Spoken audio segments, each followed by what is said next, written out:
Boom. There we go. We're live. All right. Hello, guys. Matt Prados here, founder of Review Wave, hanging out with Dr. Jack Wolfson. And we're excited to have some interesting conversation about the state of the world today.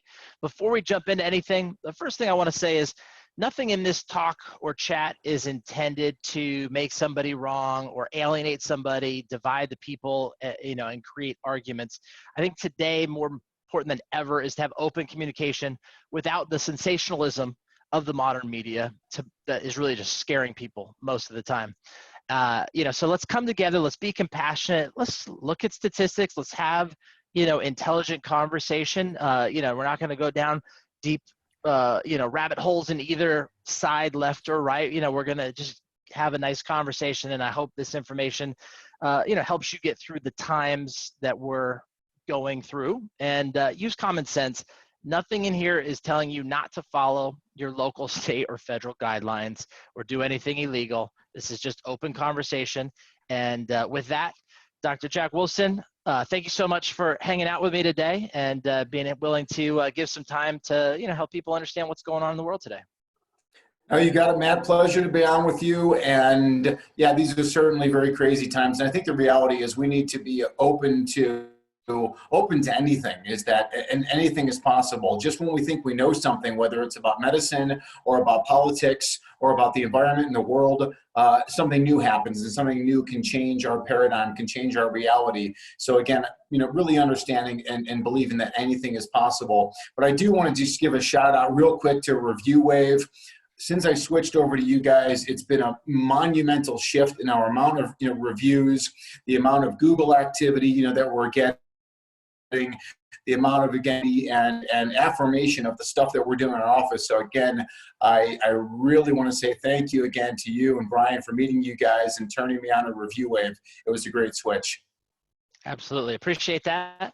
And, with that, let's jump into, what's going on. So before we, get into, your views and where they come from, for anybody who doesn't know you, Dr. Jack, author of The Paleocardiologist, best-selling speaker, as well as entrepreneur with his own private practice in Arizona. And, the first thing I would like to do, Dr. Jack, is tell them what's the difference between an MD and a DO, philosophy, or however you want to explain it, and where do you stand in those terms? Sounds very good. So my father was a DO. He was a cardiologist and he was a DO. He was the first DO at the Cleveland Clinic in 1970, where I was born. So growing up, all I knew was DOs. All of my dad's friends, all the doctors that I ever saw, and I saw plenty, they were all DOs. So I never knew any difference between DOs and MDs. I heard people talking about it sometimes, but the reality is nowadays, and sadly so, there's no difference between MDs and DOs. Both love to prescribe pharmaceuticals, both love to do surgeries, and I did all that through my career as a hospital-based cardiologist, angiograms, pacemakers. I worked a large group that had a lot of DOs, that had a lot of MDs. I trained with all the MDs. Cardiologists get certified by the American College of Cardiology and the American Board of Internal Medicine, and I'm board certified with those societies as well. But historically, at the time when DOs became an educational degree was the late 1800s. And what the founder of osteopathic medicine said, we need to get back to the holistic approach, to the body can heal itself approach, which is similar to the origins of chiropractic. And they were really, A.T. Still and D.D. Palmer were total contemporaries at that time, but both were looking to get away from conventional medicine at the time that was doing dangerous surgeries, lots of surgical infections, the dawn of pharmaceuticals that saw so much toxicity. That's where the DOs really started to get away from each other. But again, the DOs have kind of come back into that fold of conventional. So again, I'm a conventionally trained cardiologist who now uses nutrition, lifestyle, evidence-based supplements, advanced testing to get to the root cause of why people have cardiovascular disease. Okay, awesome. Great explanation. And so, your book you wrote, The Paleocardiologist, is a lot of numbers, a lot of statistics. I mean, to me, I would consider it a bit of whistleblowing on the industry as a whole, as far as to how it operates. So I'm very excited to talk to you about some of the things that are being said, about the coronavirus, about the various statistics, et cetera, because I'm sure that you've got a different view on some of these numbers, and you look at them with your education, experience, et cetera, different than most people would, right? So first question, the numbers that are being used, that are being reported by the government and the media, as far as the coronavirus, how it compares to the flu, are they apples to apples? I've heard some people talking about, with one we're using confirmed cases, with another we're using estimated cases. How does that all look when you look at it, with your education? How does that all look to you? Well, I don't think anybody really knows the real numbers on any of this stuff. I mean, certainly, the CDC, right on their website, they give estimates for seasonal flu. And seasonal flu from the CDC, they estimate between, I believe it's 30 to 40 million cases in the United States every year. So that's basically 1 out of 8, 1 out of 10 people get influenza. But again, they admit that it's an estimate. They also estimate that between 30 and 50,000 people die every year of influenza in the United States alone. Again, that's an estimate. I worked in the hospitals for all those years. I did see people that were diagnosed with influenza, and some of them would go on to die, but invariably, the vast majority of cases were older folks. Not to minimize the importance of older people, because we're all getting older here. That's the goal. But they're older folks and tend to be very, very sickly. So people that, again, had a history of smoking, lung disease, immunocompromised. But Matt, what I like to tell people, really, I got this when I first met my wife, and she opened up my eyes to the understanding. Who are the people that are dying from influenza, which is hundreds of times more than the estimates from corona? But who are the people that are dying? It's the people that treat with medical doctors, the people that are on the pharmaceuticals, the people who get the dangerous procedures. These are the people. In fact, I posted something today to Facebook that looked at data from 2017, 2018, and the people that got the influenza vaccine had a 36% higher risk of catching coronavirus than the unvaccinated group. So again, and I did a presentation on this last night. People that are on ACE inhibitors, a very common pharmaceutical for blood pressure, millions of people take it, have a higher risk of getting pneumonia. People that take proton pump inhibitors for stomach acid and for heartburn, they are at a much higher risk of getting pneumonia. People that, of course, that take inhaled corticosteroids, people that are on psychiatric medications have a higher risk. So again, there's so many different facets that increase someone's risk of dying, that what myself and so much of the natural holistic and the chiropractic community is about is how do we build ourselves up? How do we make our immune system bulletproof? That's what it's all about. Awesome. And since we jumped into vaccines already, I'll come right into that. The president's talking about, some vaccine that's being fast-tracked. It's not even going through the normal testing that they normally put people through for vaccines. What is your take on this as a possible solution? Well, here's the thing, I guess, is that, coronavirus is just another virus in a long line of viruses that are there, to scare us or not scare us. Let's just go by what strictly happens on just about every year. It's bird flu, it's swine flu, it's Zika, it's Ebola, it's measles, it's childhood infections. It's always, it's always something new. And Matt, there are millions of known viruses. I mean, and our body contains an estimated 350 trillion viruses inside of us right now, 350 trillion viruses. We can't defeat that. We can't come up with a vaccine every single time something comes out. I mean, pharmaceutical companies would love that because it's going to be very, very lucrative. But that's not what the goal is. That's not the goal of a natural doctor. That's not the goal of a person who wants to live naturally. We want to build up our bodies to live in harmony with viruses and bacteria and parasites. Again, they're inside of us. We've got 40 to 60 trillion bacteria in our intestines, on our skin, all over us.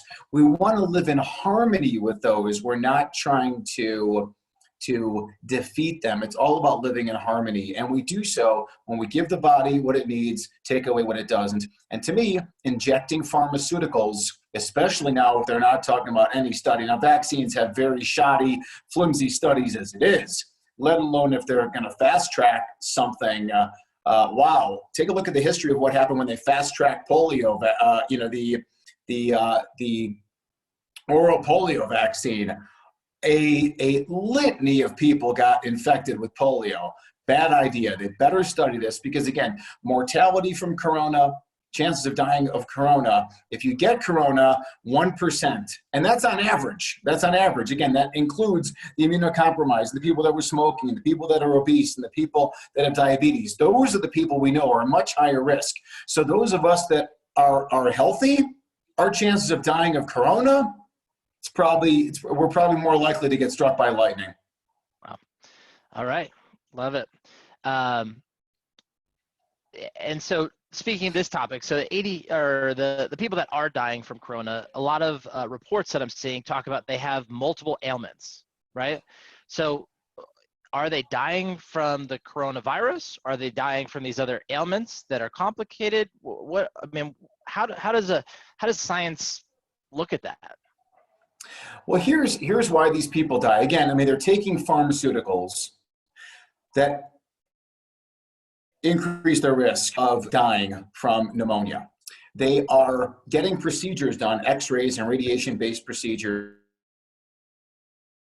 that, again, damage the immune system. Because the virus doesn't kill us. What kills us is our immune system response to the virus. Now, in a healthy person, let's take the analogy of an intruder into your house. An intruder comes in, and the intruder, let's just say, is not armed.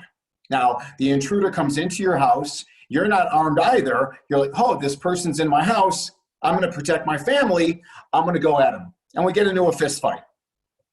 That would be how a healthy, balanced situation would work and able to overcome that intruder.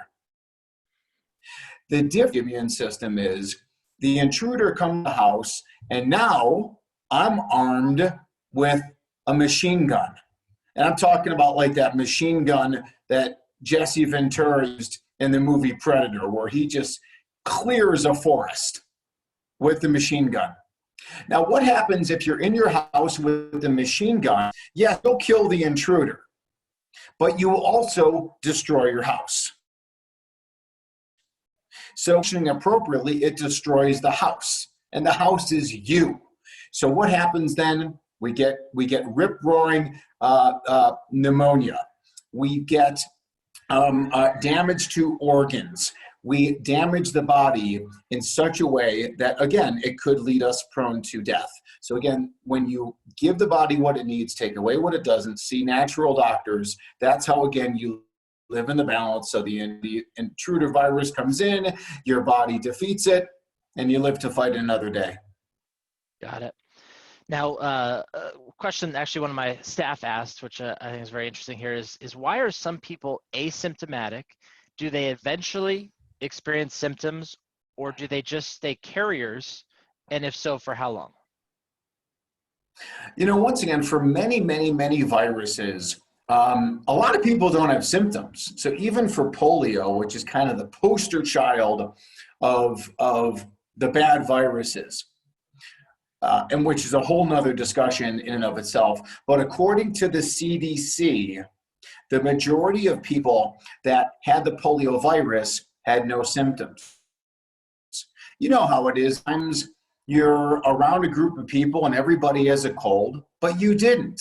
Or you're around a lot of people that came down with the flu, but you didn't. Does that mean you weren't exposed? Of course you were exposed. It means that your body did not create this massive immune activity to, again, give you a fever, give you a runny nose, give you muscle aches and stuff like that. That happens all the time.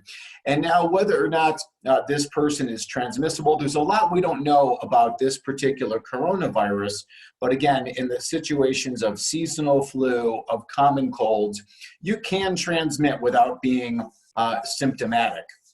That's for sure. You can. Let me say one more thing too, is that fever suppressors like Tylenol, ibuprofen, they all increase pneumonia risk. So whenever you try and shut down a fever, you're making a big, big mistake. And again, I talked about that on last night. I've got all the science, all the research, just like my book, as you said. I got 300 references in there. And, and I like to live in the world of science whenever possible. And, the data is there. When we talk about natural supplements, the data is there, just thousands of studies. When we talk about chiropractic care to help boost the immune system, the data is there, studies all over on that as well. So it's all about how we keep our house as strong as possible. That's the most important thing. Love it. And speaking about the science, I have people asking, are soaps actually effective to wash your hands? Does it do anything? Definitely, washing hands is always a good thing.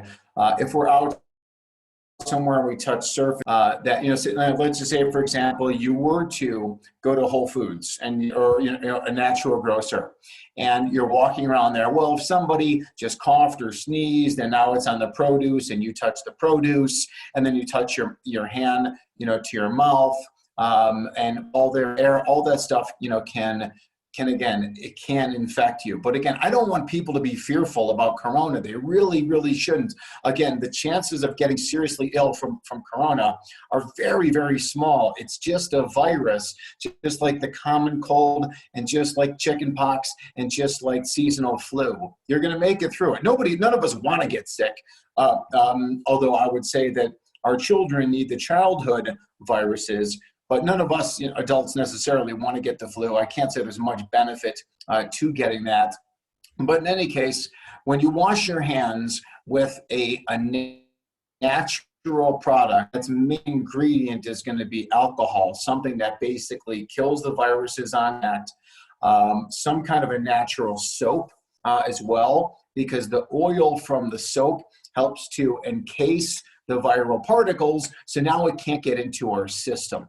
And again, do natural stuff. I'm not talking about spraying your house down with Lysol. These are all poisons that are going to be much, much, much more harmful than any virus that we're talking about.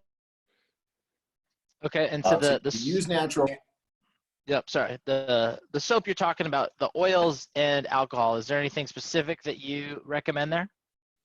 Well, once again, I mean, there are, if you go online on Amazon or other shopping places, and actually, Matt, we've got on our website, we've got a thing called thedoctorswolfson.com, what we use, and on there it's got the products that we recommend, and I've had that up there for a while, just on a daily basis. Like when it's, I'm not looking to catch anybody else's germs, no matter what they are necessarily.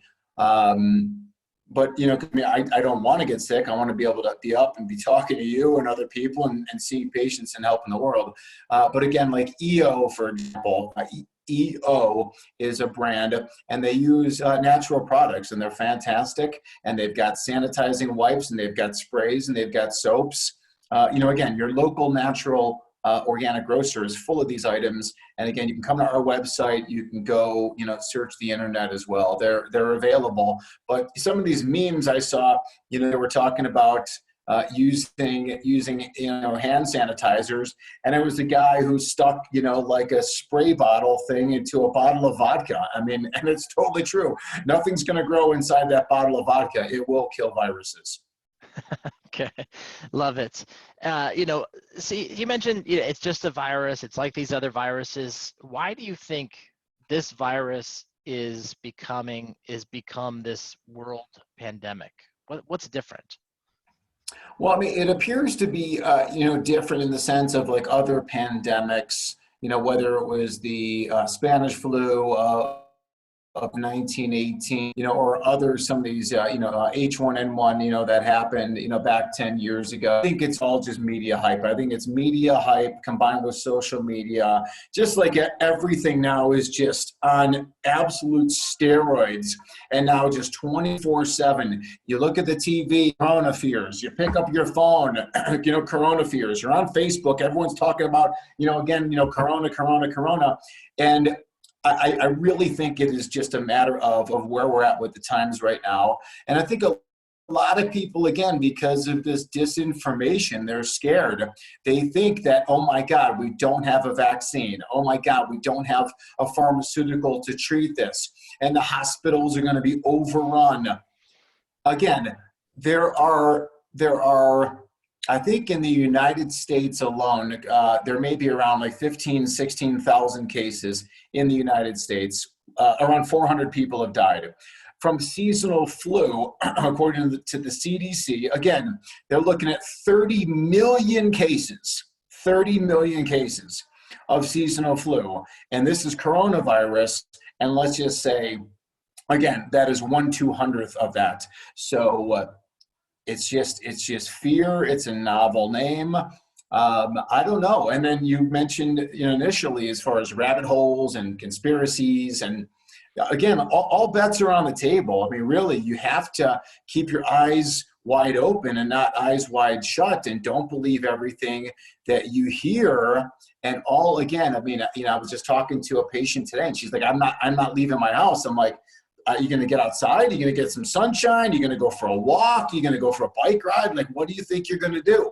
And then for how long? I mean, what if this goes on for months? You're going to sit inside your house and just be fearful to get out and live there. And what happened next year and the following year when there's, subsequent things? Is this going to be a thing, Matt, where we're all going into, I guess, hibernation like a bear? We're going to hibernate like a bear for 4 months during the flu season. Humans want to live. Let's just let this thing, run its course, and let's move on. And again, continue the dialogue to focus on seeing healthy doctors like your doctor of chiropractic. Doctors of chiropractic that may be listening to this, please keep your doors open and let your public know, let your people know that you're open for the health business.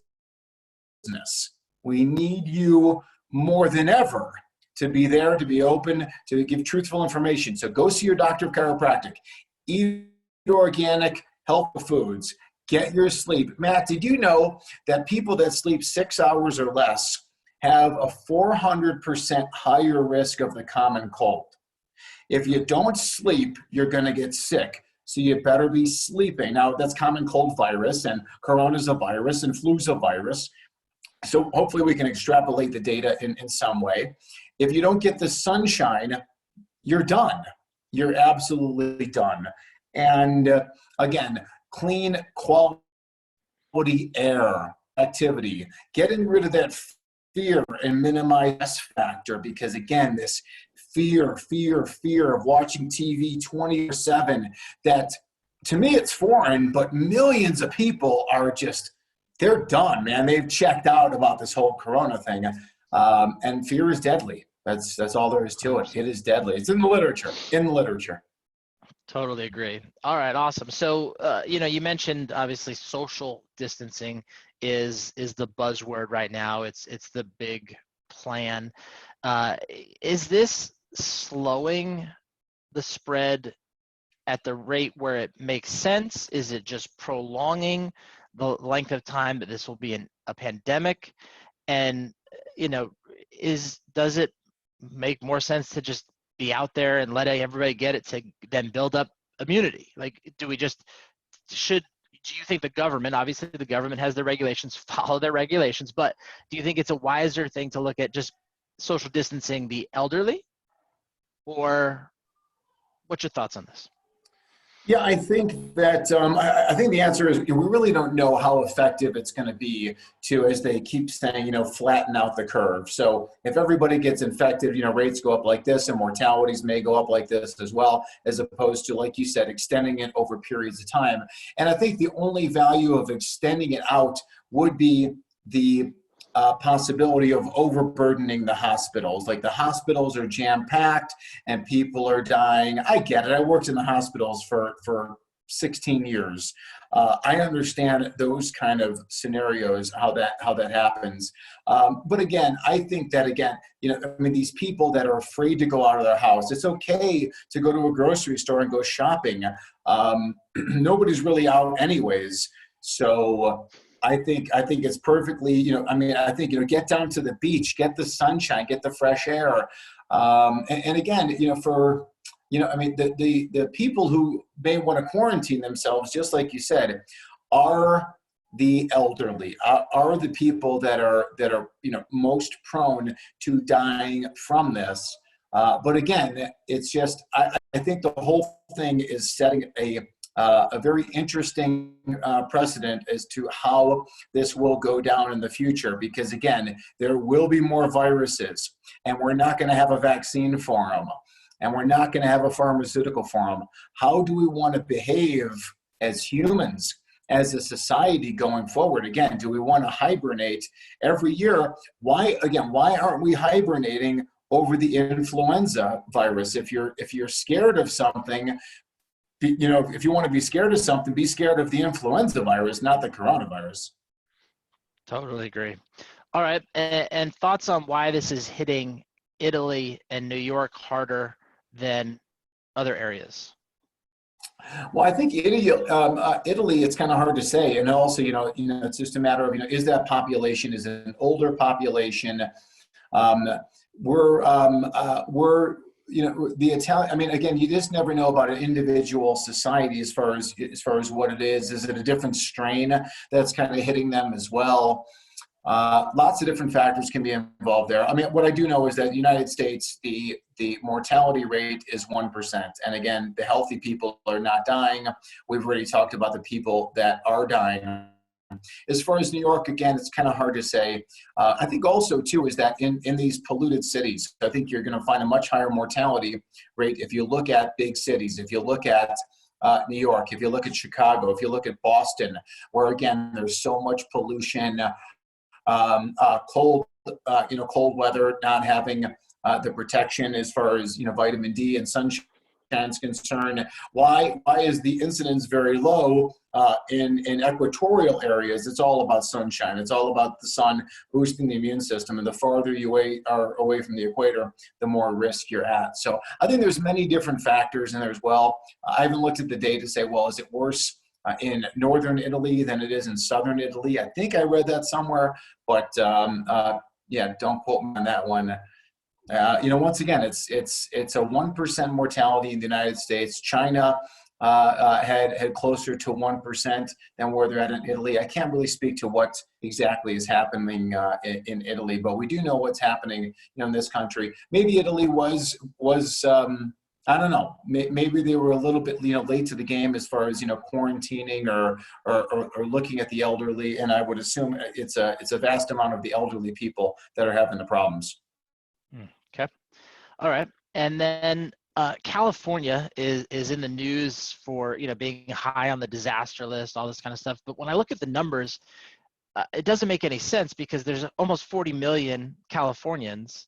And so we're like 8 to 20 times the size of most states, but we barely have more cases than these states. I think we're 4th for the number of cases from the last report I've seen. Any idea on why California would be considered so high on the emergency list?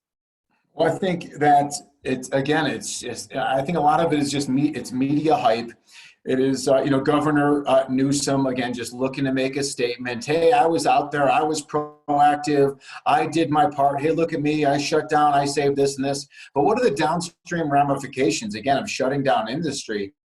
Like California produces a lot of food for the entire country. Shutting that down, how are we going to get our food in the Midwest? Maybe this is good lessons for everybody about growing your own food and having gardens and whatnot. But as of right now, people don't have access to that. People, you go into your natural grocer, the shelves in so many cases are empty.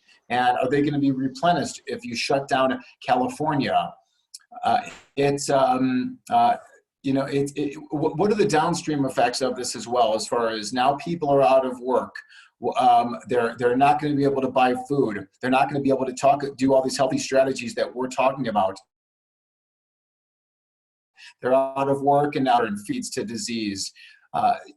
Fear leads to heart attacks. Fear leads to suicides, which are ramping up right now, what people are doing. So again, whatever government regulations they're going to come up with, it's going to have massive effects. And it's already doing so. I mean, for the people, again, I know for your clients, the people who use Wave, and everybody around the world. What does the restaurateur do? What is the staff at that restaurant? The cleaning staff, again, these are all hourly employees, and they're not getting paid. How are they going to feed their families? Again, just because of a virus that kills 1% of the people, which is a horrible thing. But why aren't we freaking out every single year with the same thing? Why don't we shut down the entire economy in California for 4 months every year when flu season hits? Why now? Yep, totally agree. All right, I've seen some articles published that this was a man-made virus. Have you seen those? Have you studied those? Any thoughts on that? Well, the answer is we don't know. And like we talked about initially, all options are on the table. We do know, and this was actually Representative Tom Cotton in the United States Congress. I believe he's from Arkansas or Oklahoma, and he was on CNN, and he was talking about this, how we know that there is a biological lab next to in the outskirts of Wuhan, China. So is this, was something leaked from that lab, and that's what's circulating around right now? Was it released on purpose? Was it a mistake? You know what? Again, anything is possible. If you look at the history of the world, there are some very, very, very bad players that are around, and you can talk to the people that were obvious, whether it's Genghis Khan or Stalin or Hitler.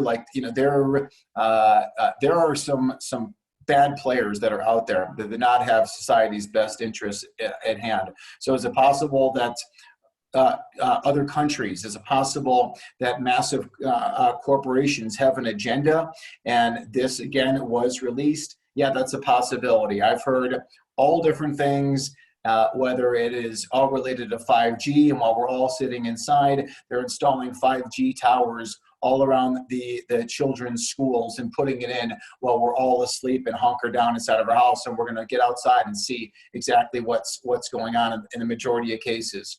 I think that is this all from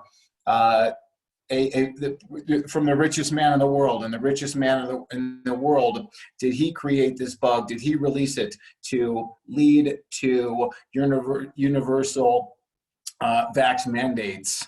Again, if there was a vaccine, it would be mandatory as of yesterday. And then, Matt, for all your listeners who don't know this, go check out ID2020.org. The letter I, the letter D, 2020.org. And what you will see on there is the plan to lead to microchipping everybody. So you microchip everybody, and on the microchip, it contains your information, your health information, and your vaccine history. And without that chip, you get on a plane? Will you be able to get in your car? Will you be able to get out of your house unless your microchip is up to date? And if you think, again, that this is just science fiction, this is reality. ID2020.org, it's right there on the website. And the sponsors of ID 2020, right there on the website, plain as day, Matt, right in front of our face, Microsoft and the Rockefeller Foundation. And the Rockefeller Foundation was formed in 1913 by John D. Rockefeller, the oil baron.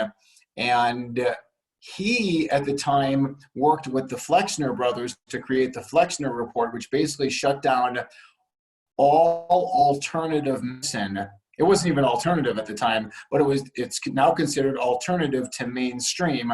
And they produced that report back in the early 1900s that led to homeopathic colleges being shut down, osteopathic colleges, chiropractic colleges, and all that left and remained were the medical schools. So, I mean, this is not rabbit hole or conspiracy. It's right there on their website in front of our face. And now Rockefeller was doing this because he was looking to spread out from the oil industry. He was looking to, I guess, divest all of his money from just being pure oil. And he saw back then on how petroleum-based products could be used in the pharmaceutical industry, and hence the explosion of the pharmaceutical industry. So again, ID 2020, it's right there to microchip all of us so you can't leave your house. Now, they don't get into this part where they say, so you can't leave your house and stuff like that, but you can imagine that this is where they can go with this. I mean, talk about, New York State last year with the measles cases that were there, supposedly, that, again, you couldn't go out into public places if you weren't vaccinated. That's what they said. So this is happening. Scary, scary times. And for those of us that aren't speaking up and aren't doing what you and I are doing right now, Matt, and telling people, hey, this is what's going on. Open your freaking eyes.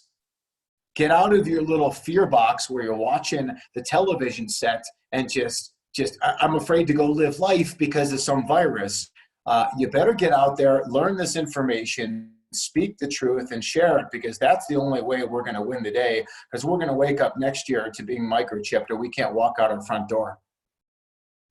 Absolutely crazy times, and everybody does need to keep their eyes open. So to wrap this up, what are some simple steps that people should do to protect themselves, to create that immunity that you're talking about?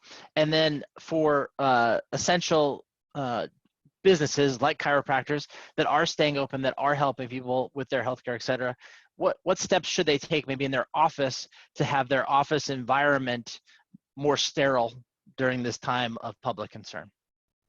Well, I think it's very important to let your patients know that your office is following the guidelines to make sure, again, that their office is not contaminated. You promote that your volume is down and people to schedule at certain times as opposed to just doing a walk-in.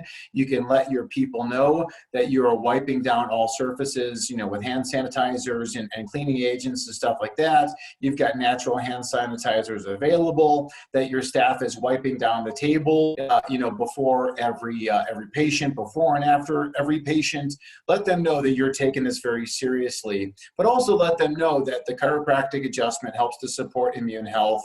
Let them know that nutrition, organic paleo foods, again, keeping the chemicals out of the foods, which tons of literature about how that damages the immune system. Sunshine for immune, sleep for immune, physical activity for immune, happiness for immune. And again, getting away from the environmental chemicals and toxins and stuff like that. Matt, I know you're big on quality air purification methods and whether or not they get, clear viruses. The important thing is that, because your house is not full of distance. Your house is full of mold. Not you in particular, but on average, people's houses are full of mold. They're full of volatile organic compounds.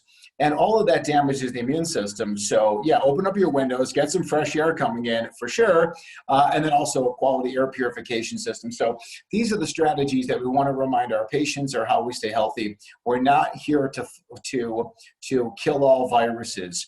We're here to keep our immune system strong. That's the key. Love it. Awesome, Doc. Appreciate your time and wish you well during these times. I'm sure we'll talk soon. You too. Thank you, Matt. Thanks.